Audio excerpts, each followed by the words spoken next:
Are you appointed by God? If the answer is no, I'm not appointed by God, then thank you very much. I don't want to hear about it, because you don't have the right to talk in the name of God.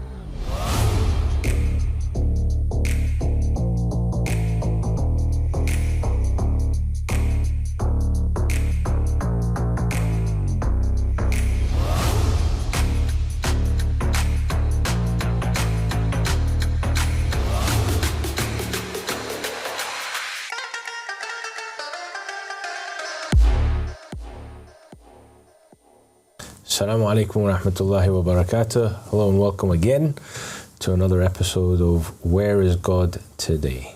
I'm joined today again by my brother Jamil. How you doing, bro? Thanks for having me. I'm looking forward to today. Oh, tell me about it. It's a bit of a scary one, but at the same time quite controversial. Yeah. Okay, so we're on part 2 of the Vatican, the Catholic Church, and the Pope. And today's episode is specifically about sex, money and scandals. Sex, money and scandals. Doesn't get more controversial than that. Exactly, right? Yeah. Epic. So, where do we start? Okay, so over the last episode, we went over the history of the Roman Catholic Church and how it evolved, how it grew from this idea in the Council of Nicaea, and how Paul was so influential on it. And we reached the Lateran Treaty, which is where the Vatican became a sovereign state. And this was 1929. And let's say over the last almost 100 years, everyone knows the Church has been riddled with scandal, with all kinds of accusations, all kinds of stories, rumors, you name it, all negative, all completely like nothing you want to associate with God, basically. So let's start with, let's go over some of the stuff we talked about last episode, or last few episodes. So we know from various outings by the Pope and the stories that surround the Pope's life and his lifestyle, that this is not a man of modesty. This is not a man who lives within the modest category of life, right? He's not exactly, you couldn't exactly say he's following the example left to him by Jesus or any of the apostles. They were not like, I think there was aesthetic, right? They were not like, living for, like day by day for what they need. They obviously, hoarding wealth. Basically, we're going to start with the money and leave the other two for later on. So let's bring up the image, or the first set of images. We can see here, we've shown this image before. You've got the palace of, or the summer palace. So basically, this is where the Pope summers, like spends his summer. And it's a ridiculous abode. It's, probably worth millions by the looks of it. And then we've got obviously his robes and how he's dressed. And I mean, excess is an understatement there. Then you've got his, public transport, as in what he would transport, he would be transported in whenever he goes out in public to meet the people. And you can see, he's basically sat in a glass cage on a very expensive vehicle, a very expensive car. And the reason that's an expensive car is it's made by a manufacturer that specializes in manufacturing vehicles for heads of state. And they tend to be bomb-proof, they tend to be bulletproof, they tend to be very secure vehicles. And for a man who represents God, and represents God in a manner that is supposed to be modest and conscious of the plight of the poor, it's quite hypocritical when you consider how Jesus lived. It's a big contradiction, isn't it? So, for me, I can't take the guy seriously. I really can't. I mean, you can't take the whole institution seriously. The Pope himself, the Vatican, with all their wealth of riches, all of the artwork, all of the literature, all of the artifacts from around the world that they've hoarded. I mean, it's clear to see like they're not the kind of people that are doing it for the benefit of humanity, or even following examples, like I said, left to them by Jesus and the apostles, who literally had nothing, and they would all, again, share from a pot and share everything. Right? I was going to say, you want to show us some quotes. Yeah, so I want to get into some quotes, but just before that, I want to say about the sale of indulgences, which is another example a little bit earlier in history that talk about how the corruption in the Vatican really came to light, and this is what caused the big schism between the Catholics and the Protestants. And I mean, this is from that time, which is in effect, to put it simply, the sale of sins, the sale of pardoning for sins. So you go, I've heard about this. you go and you commit a sin, or you go meet with the one of these leaders, the popes of these papal states, etc., and you basically say, I did this, I did that, and you get pardoned for the sin. They basically issue a letter to you after you've paid them, which pardons you of your sins. Exactly. Right? So you get like a fake forgiveness, because that is also not from God. It's a forgiveness from the so-called representative of God, but it's obviously, how do they know God's judgment? Exactly, it's completely made up, and it's ridiculous. And this is what caused that great schism. And they were accused of obviously exploiting, people of the faith. They used these funds to, create great architecture like St. Peter's Basilica, and the expansion of that. Right. And this is what Martin Luther was criticising them for in his 95 Theses, and he's the one that came forward with this Protestant movement. Let's get into the slides. I just wanted to highlight that as another example of financial corruption within the Vatican and the Pope and the Holy Roman Empire system. Right. So we've got some slides that basically are verses, quotes from Jesus, quotes from Jesus from the Bible, and there's a couple of them, so we'll talk about some and we'll move on from others. So the first one I wanted to go into is this. It says, "Again, I tell you, it is easier for a camel to go through the eye of a needle than for someone who is rich to enter the kingdom of God."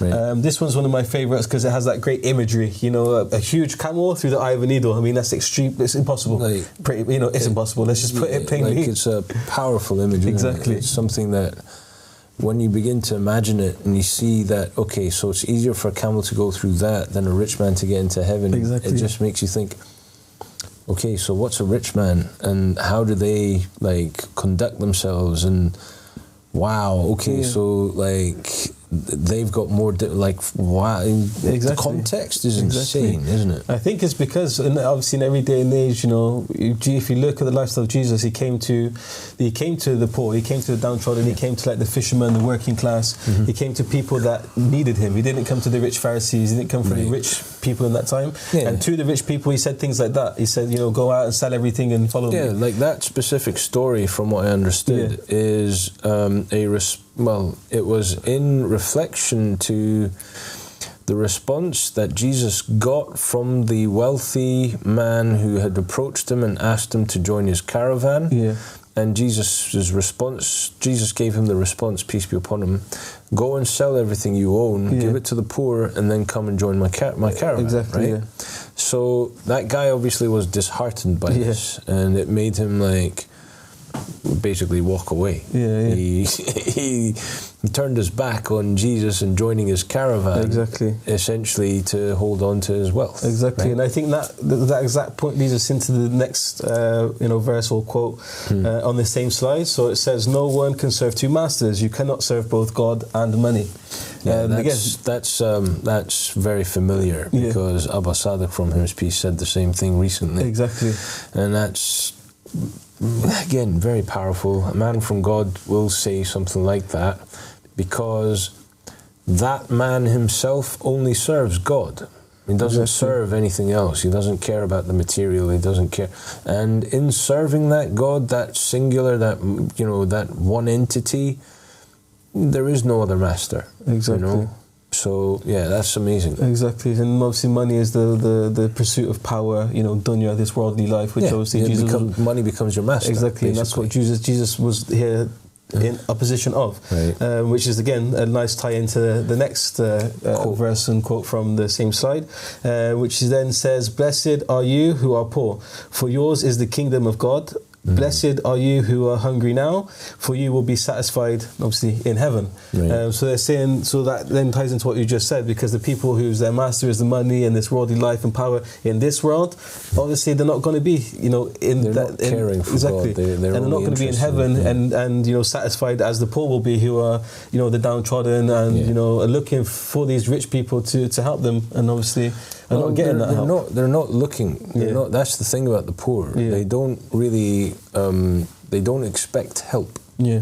But they're that downtrodden. They're just looking for some kind of means out of it, right?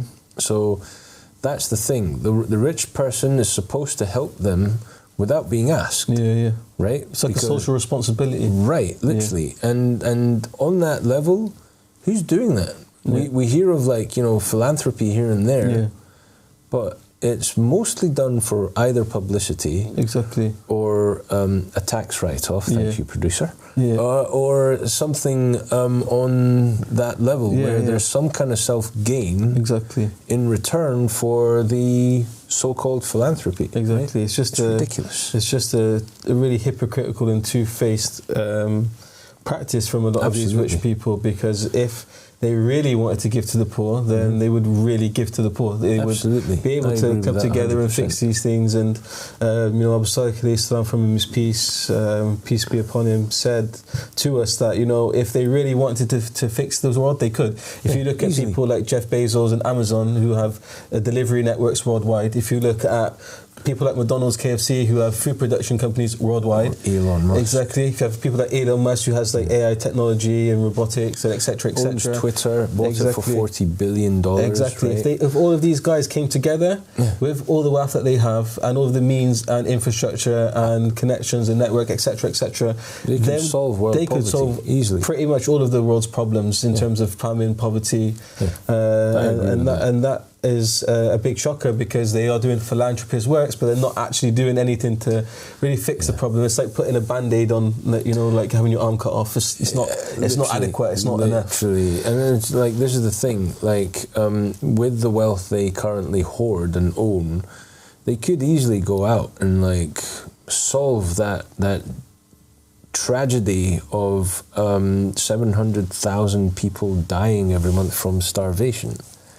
Just that number alone, if you can be responsible for saving almost 1 million people, or even, like, let's say over 2 months, 1.4 million people, why wouldn't you do it?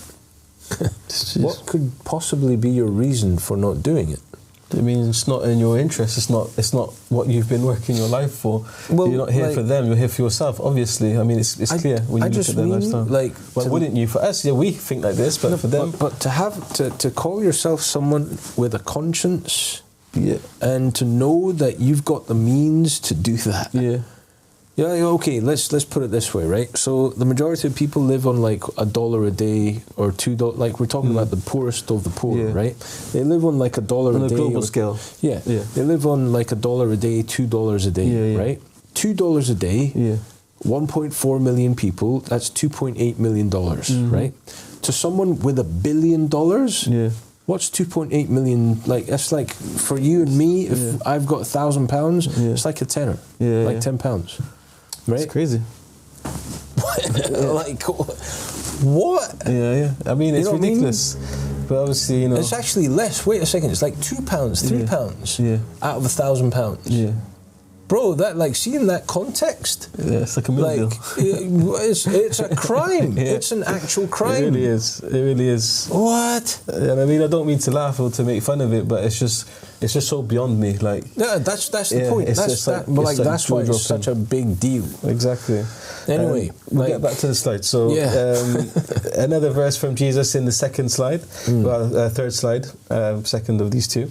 It says, again, verses from Jesus: "Go, sell everything you have and give it to the poor, and you will have treasure in heaven. Then come and follow me." And that's that man. Yeah, and that's the one you're speaking of. And again, he was, like you said, disheartened, and that sort of broke his heart, because that's not what he wanted to hear. Exactly. That's not what he wanted to do. He wanted to be rich and enter the kingdom of heaven, and you can't have the dunya and the hereafter. Well, that's why when he walked away, Jesus turned around to his disciples and said, "It's easier for a camel to get through the eye of a needle than for a rich man to get into heaven." Exactly. Boom. That's crazy. Exactly. Man. So then let's just move on to the last verse on this slide. It's my favourite of all these verses so far, because it really sums up the ideology and the thought process of Jesus, mantra, and what he came to spread.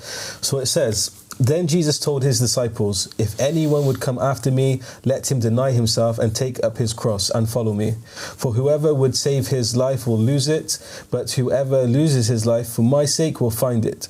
And what will it profit a man if he gains the whole world and forfeits his soul? Or what shall a man give in return for his soul?'" I just have one thing to say to that.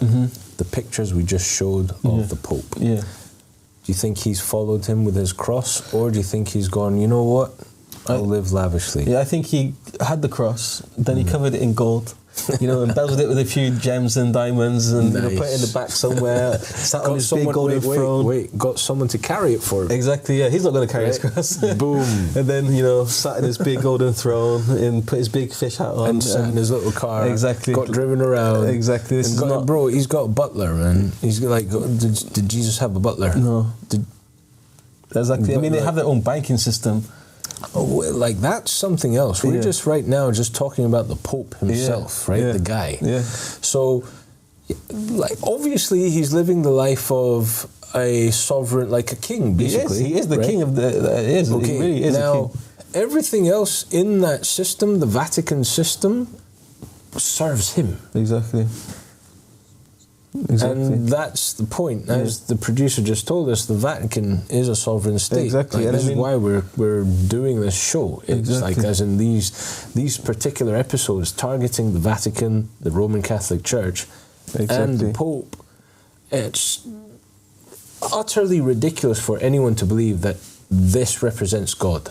It utterly is ridiculous. Anyway, let's move on. So that's the thing. I mean, that's the money. It's extremely clear that this is not the case. And this has always been the case from even the times we mentioned yesterday with the papal states and stuff, that these, so-called popes or religious leaders of the Catholic Church and the Holy Roman Empire have always had this like temporal authority, this like this kingship, as well as spiritual authority, simply because they get to do what they want in the name of anything. Okay, you don't care about the God, I'm basically the mouthpiece of the king. If you don't care about the kingship, I'm the mouthpiece of God. And I was saying, you'll do as I say. And they've been holding wealth and gaining wealth, each of these popes, for a set of scams throughout time, basically. Exactly. In the name of God. They've scammed people out of money, they've scammed people out of all sorts of things, right? Even their own lives, right? Whether they've fought for them or however you want to put it. And then they've just taken that and benefited their own, as in they've used it for their own interests. Exactly. They've not actually done anything to benefit, society. They've not, literally nothing.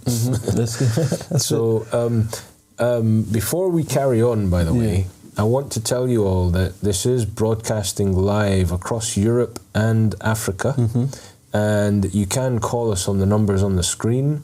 So feel free, you can show your support or, try and challenge us. It's up to you, but do give us a shout. Check out our website, and I've said this before, get your hands on this, The Goal of the Wise. It's available online, free of charge, or you can get a physical copy like this one, beautifully printed in full colour. And it's all available It's all available like I said, online. The digital copies are available in 11 languages free of charge, and these topics are covered in chapter 32 onwards.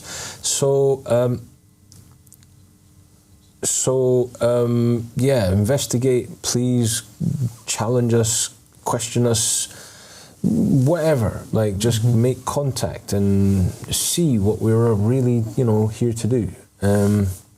It is in your benefit. Back to this. So, part of history, we mentioned yesterday something called the Spanish Inquisition, which you should all know about. If you don't, then investigate it, check it out. Let's bring up some images of what that involved. Yeah, so this is the fourth slide, and it will take us nicely into our scandalous part of this episode. And I mean, just look at some of these torture implements. Yeah, these instruments, and like the one there, like the Jesus cradle in the corner is Judas cradle in the corner is. No, that to me looks very perverted. Looks very sinister. It's the kind of thing that I cannot imagine anyone would be comfortable with. It really is just an act of evil. Exactly. I don't know how anyone can justify it. But looking at these other things, like the one at the end there, at the bottom row, with the guy's head pointing upwards, it looks like there's a spike going into his chin. Yeah. And if his head was to duck in, then the spike would pierce his chin. That's just evil. Like, I'm sorry, but there's no, like, you wouldn't want to do that to your worst enemy. You know? These are ungodly, literally ungodly methods of torture. I agree with that. That's a perfect word for it. The stretching of the human body, again, that's how can that be like? You're not a human being if you're performing these methods of torture on other people. You really cannot be. And obviously we've got the Roman Catholic Church spending, I think it was about 2 centuries doing that, 2 or 3 centuries, doing this kind of thing to people who basically oppose them or... it's just insane. Yeah, the Spanish Inquisition lasted 350 years, and it was a torrid time where they were going around persecuting anybody that didn't believe in the narrative that the Holy Catholic Church was the Holy Roman Empire were propagating, and that includes fellow church believers, the Protestants. There was the Jewish people, the Muslim people, and over 350 years, God knows how many people they, I guess, sacrificed or killed. And this is a very dark time in what we would call the Catholic history. If we can move on to the next slide. There's an irony behind this next slide. I was just about to say, go ahead and put that up on screen for the people. So this is from Pope Benedict, I think the previous Pope, and he's giving an address to an assembly, and he quotes a 14th century Christian emperor, and I'll just read what he says. Show me just what Muhammad, meaning Prophet Muhammad of Islam, brought that was new, and there you will find things only evil and inhumane, such as his command to spread by the sword the faith he preached. I mean, is that not a massive bit of irony right there? Exactly. Like, I mean, seriously, like, you just saw the images we showed. And then we've got the thing we mentioned in the past episode like part 1, the thing called the Crusades. I'm sure you might have all heard of that. Exactly. The Crusades were obviously holy wars. Now, I mean, like, is that not ironic for this individual to be quoting something said by that guy in the 14th century when they're guilty of the same thing themselves, right? Probably worse. I mean, their history spans over 1,000 years of just wars and fake kings or religious fake kings, telling people to go to war in the so-called name of God. And they had no right to do so. They was not divinely appointed like Prophet Muhammad was, which we spoke about in the past. And I just think it's a huge, showing of hypocrisy from these falsely appointed leaders, kings, popes, whatever you want to call them, and it just shows sort of their true colour and their truth is I'll just add to that. In the previous episode we did say that the Roman Catholic Church during World War II was associated with the Nazis. Yeah. And I mean, we all know what the Nazis were guilty of. So, let's go to the next slide after this one.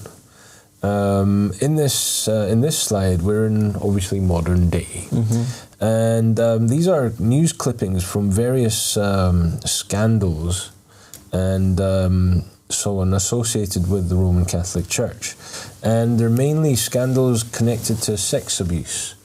Whether it's the famous child sex abuse scandals that we've more than likely all heard of, or otherwise, whether it's like the money associated scandals. Yeah. I mean, it's pretty rife. It's like very consistent. One of the biggest consistencies with the Roman Catholic Church is there's always a scandal of some sort somewhere, you know. So we don't need to go into too much detail there, but you can see that they are in the press for one reason or another. Yeah. And what if we bring up the next slide? So these are two sort of almost like lists of news articles that are associated with the Pope. So if you look into them, you can see they're all related to modern kind of issues. So he's talking about wanting to reduce his expenditure, let's call it. He's wanting to get involved in politics. He's wanting to, bring attention to or allow people to worship, the Virgin Mary, etc. But then, if we go to the next slide, right, buried amongst all these articles, we find one story where this Pope is facing criticism for allegedly ignoring sexual abuse claims against French priests.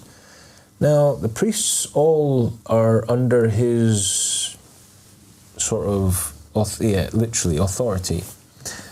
Now, if he's ignoring their crimes, like, what are the people supposed to do, right? Now, bear in mind that if a priest is being charged, then the Vatican will get involved. Like, as in, if you press charges against a priest, then the people who defend that priest will be sent from the Vatican. Like, they'll pay the lawyers, they'll do all of that chat, they'll do all of that stuff. Now,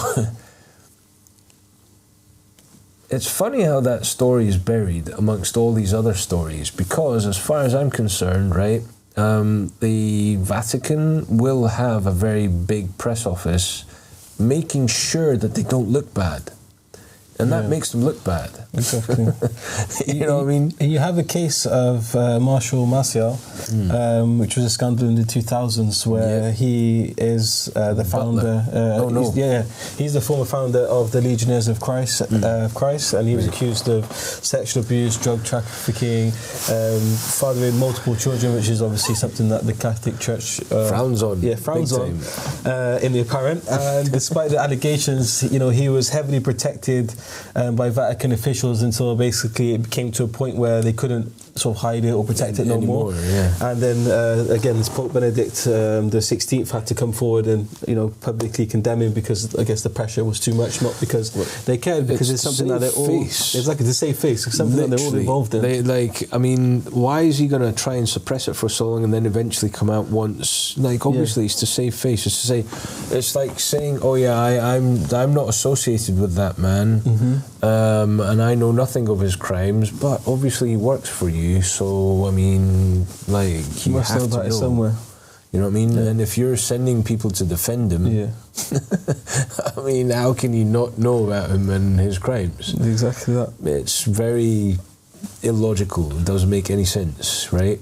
So they've got sexual scandals like these. They've got financial scandals with the Vatican Bank and the lack of transparency that people are always complaining about. You've got That's very obvious. Exactly. You've got the mysterious death of Roberto Calvi, a banker associated with the Vatican Bank that mysteriously was found hanging under Blackfriars Bridge in 1980s. Again, 2 centuries of sexual abuse scandals that are, rife and for me, discussed and multinational. Not just happens in Rome; it happens in Ireland, Australia, Chile, America. Could we bring up that quote that you had? That just shows us this links in very nicely. So this is the next slide. Yeah, the next slide we have is a quotation from a previous pope. Yeah, Boniface VIII. Yeah, and this individual essentially. Boniface, sorry, my pronunciation. Boniface. Okay, this was an Italian pope, obviously from his name. And he. I don't want to say this, but I'm sorry, it's going to have to be said.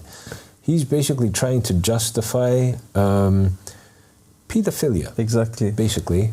Exactly. So let's read what it says, it paints that picture of the kind of person he is. So, long story short, just a little bit of context. He had a falling out in Italian town of Palestrina.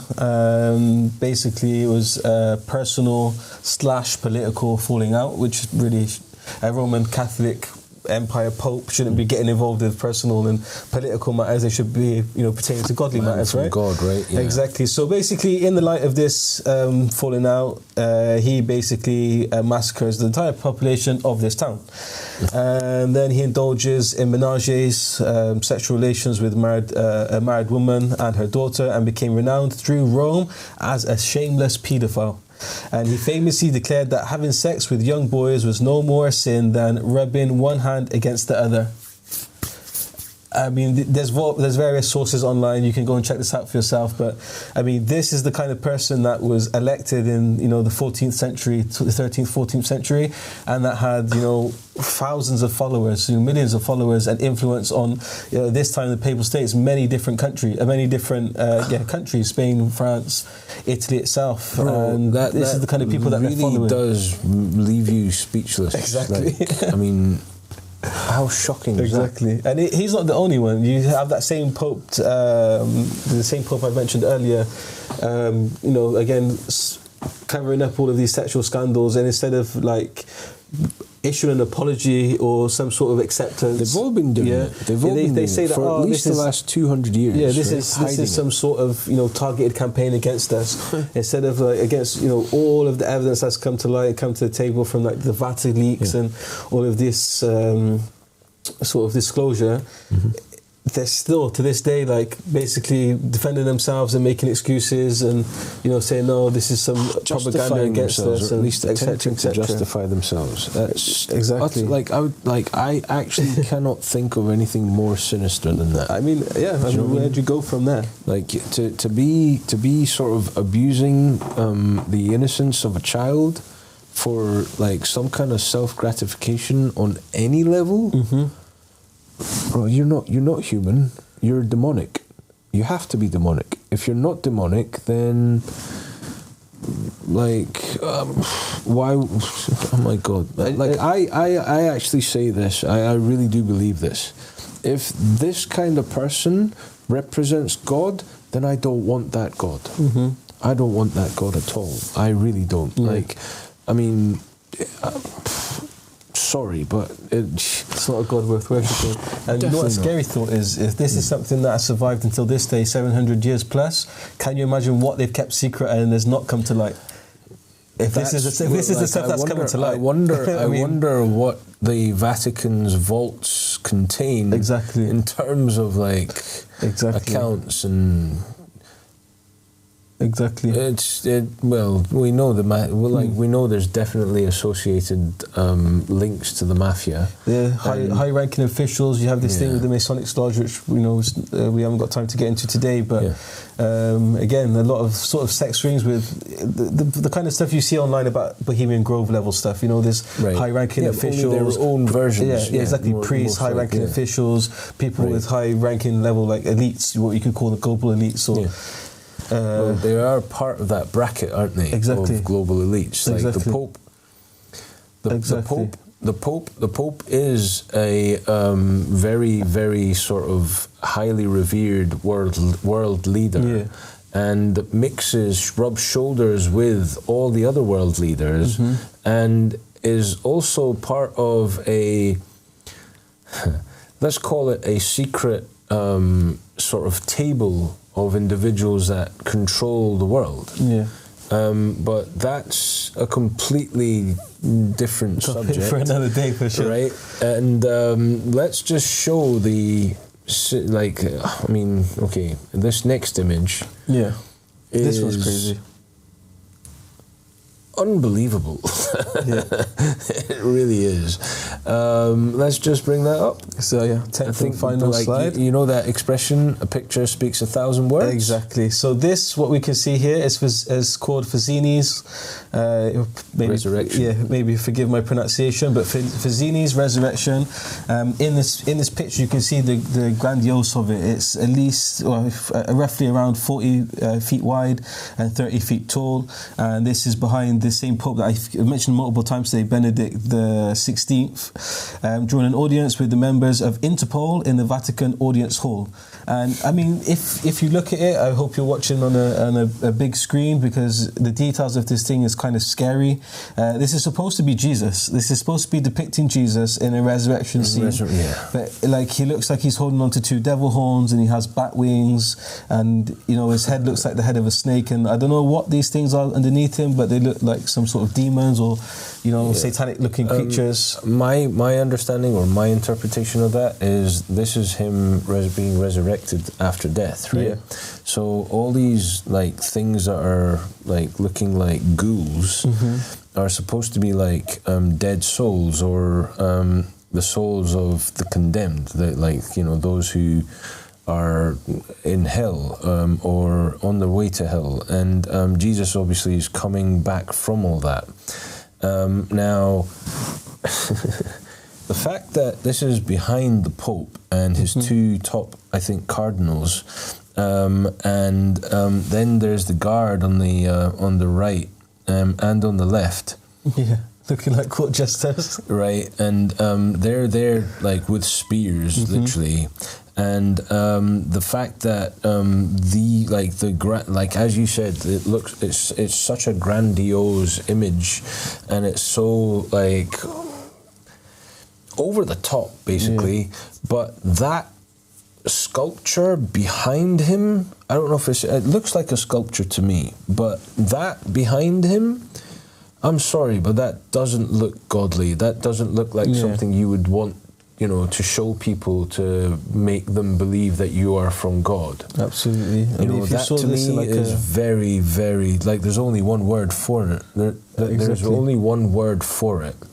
Demonic. Exactly. And this is if you saw this in a horror movie, if you saw this in something, this definitely portrays darkness more than light, and definitely isn't something that reflects anything like what you would imagine Jesus would be reflected by, or God would be reflected by. Anything godly. And when you see a lot of their ceremonies, and you mentioned it yesterday, when we were speaking about the Council of Nicaea, how the emperor, who was a pagan worshipper at the time, infiltrated the religion of Christianity and inserted a lot of his pagan beliefs into the Christian sort of doctrine, with this Nicene Act, or whatever it's called. And when you look at it today, you see things like this, and you see all of their sort of events and their parades and all the satanic symbolism that is there, and even Hollywood, propaganda from movies, that all of this dark history from the Da Vinci Codes to games like Dante's Inferno and poems like this, and you just see all of the dark energy and the dark ideology and the history and the scandals and all of that stuff depicted in front of your face. It's very hard to ignore, even with Order of Nuns and stuff, with again with movies and Damien. There's just so much out there in pop culture that just shows the darkness of it. It's really hard to miss. Well, you'd have to be deliberately ignorant or looking for an excuse to not believe it.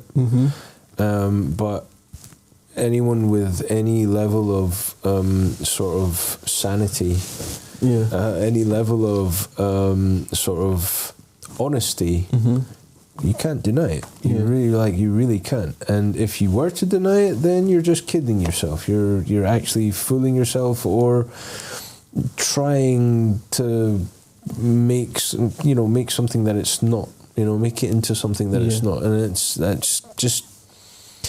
I'm sorry, but like for me, that's this is overwhelmingly, obvious. But what can you say? Like, obviously, this institution has had a very dark history. Very dark history. And its history will not stop being like, as in, the darkness won't stop like coming out, like as in, as time goes on, I'm pretty sure more and more will become exposed of what they've done and what they do. And I think, with that being said, I think actually they're just going to fall into a more darker spiral. Salik from his piece, peace be upon him, said to us recently that, if you're really happy with knowing that somebody killed someone, then you partook in that murder, in that crime. So when you think about the dark history of the Holy Roman Empire, the Crusades, the Spanish Inquisition, just how much blood they have on their hands, and sort of the karma, and so the energy that comes from all of this murder and rape and child abuse. Yeah, I was just that comes to them is crazy. I'll take what you've just said. I'll make it like a bit more obvious, a bit more simple. Yeah. So the fact that they're trying to hide the sexual abuse that actually goes on through their priesthood of, boys, like young boys, the fact that they're trying to hide that makes them complicit in that crime, right? Like, not only complicit, but they're actually trying to make it carry on, because if they weren't trying to hide it, then you'd be like, okay, something's seriously wrong there. And obviously, if they did something about it, as in if they, allowed the priests to be imprisoned rather than move them around the world to different locations so that they can carry on their, work, let's call it. But, I mean, that, literally speaks 1,000... sort of it speaks volumes. It really does. It just shows they don't really care. They just have their own sinister agenda, whatever that may be, and as long as they continue getting away with it, they're not going to stop. No, they really are just like any other mafia, or they have the law unto themselves. They actually have their own land where they can do what they want. They have their own banking system, their own military, their own police force. They're completely autonomous, and it gives them the idea that they're autonomous from the world and any accountability, because, on the apparent they claim that, they're responsible only to God. But God's abandoned them. There is no God with them. That's what we'll come to next, on our next episode, right? But if you can sum it up in one word, what would it be? Demonic. I'd have to say demonic. If you look at all the history, if you look at, even their imagery, their sort of outwardly view in pop culture, if you look at their policies, if you look at their quotes, paedophilia is like rubbing hands. I mean, it's ridiculous. Unbelievable. I don't know how anyone, unless they're blinded by... Yeah, I'd have one word, and this might be a funny one to end us on. Scandalous. Yeah, I mean, it really actually are scandalous. It really is. It's a scandal. It's a scandal that they proclaim themselves to be godly. It's a scandal that they proclaim themselves to be trustworthy. It's a scandal that, bro, anything that's positive that they expect you to believe of them, that's a scandal. You know what I mean? Exactly. Anyway, okay, so to wrap us up, I think we've shown that they really aren't worth associating with God. And thank you again for tuning in and giving us your time. Just to finish us off, I'm going to repeat this again to you. This book will change your life. Get it checked out, get it read, get it investigated. It's available for free on the internet. Our website is on screen. You can download it there. It's available in 11 languages. Make sure you do tune in next episode where we will summarize our conclusion on this ridiculous organization. Thank you very much for joining us tonight. Thank you for being with me, Brother Jamil. And God bless you all. Have a good night. Are you appointed by God? If the answer is no, I'm not appointed by God, then thank you very much. I don't want to hear about it because you don't have the right to talk in the name of God.